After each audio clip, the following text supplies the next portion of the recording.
संजू सैमसन ने टी20 क्रिकेट में लंबे वक्त बाद धांसू वापसी की थी। बांग्लादेश के खिलाफ उन्होंने शतक लगाया, फिर साउथ अफ्रीका के खिलाफ पहले टी20 मुकाबले में भी उन्होंने शानदार शतक जड़ा था। लेकिन पिछले 2 मुकाबले जो हुए साउथ अफ्रीका के खिलाफ, उसमें वो बुरी तरह से फ्लॉप रहे और जल्दी ही आउट होकर के पवेलियन लौट गए।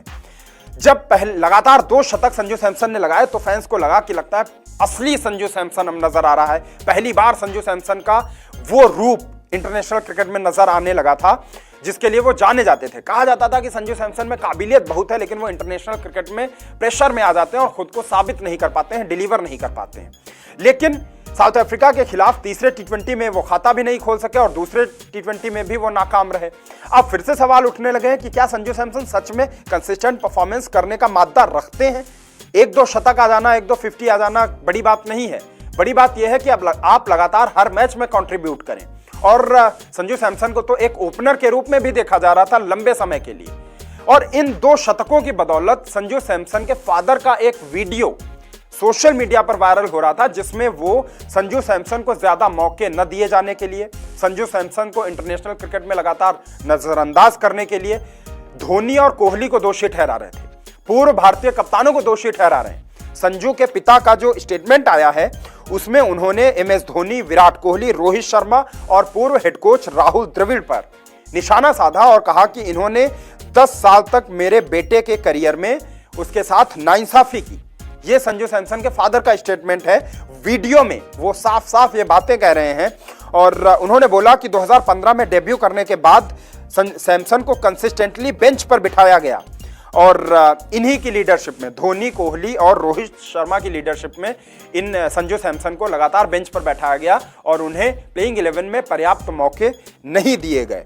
और इसके अलावा उन्होंने बोला कि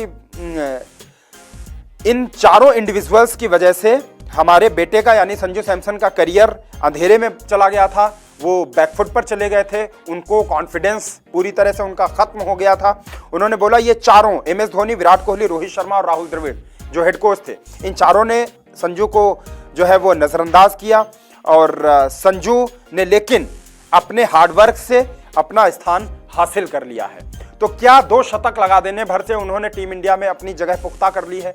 ये एक सवाल है जिस पर भी खुद संजू सैमसन को विचार करना चाहिए, उनके फादर को भी विचार करना चाहिए।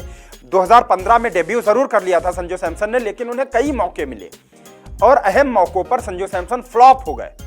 कई बार तो यह भी कहा गया कि PR की वजह से संजू सैमसन ज्यादा ट्रेंडिंग में रहते हैं, उनके भीतर वो पोटेंशियल नहीं है कि वो इंटरनेशनल क्रिकेट में दबाव झेल सकें और अच्छा प्रदर्शन कर सकें। IPL में अच्छा प्रदर्शन करते रहे हैं संजू सैमसन, लेकिन 2 शतक आ गए लगातार। अब फिर वो 2 टी20 मैचेस से फ्लॉप हो रहे हैं।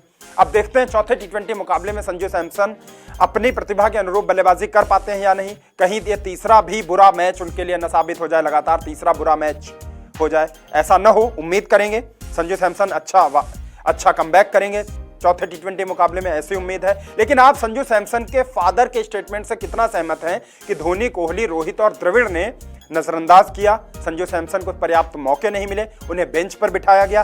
क्या संजू सैमसन के फादर का यह बयान उचित है? आप कितना सहमत हैं? प्लीज कमेंट करके जरूर बताइएगा।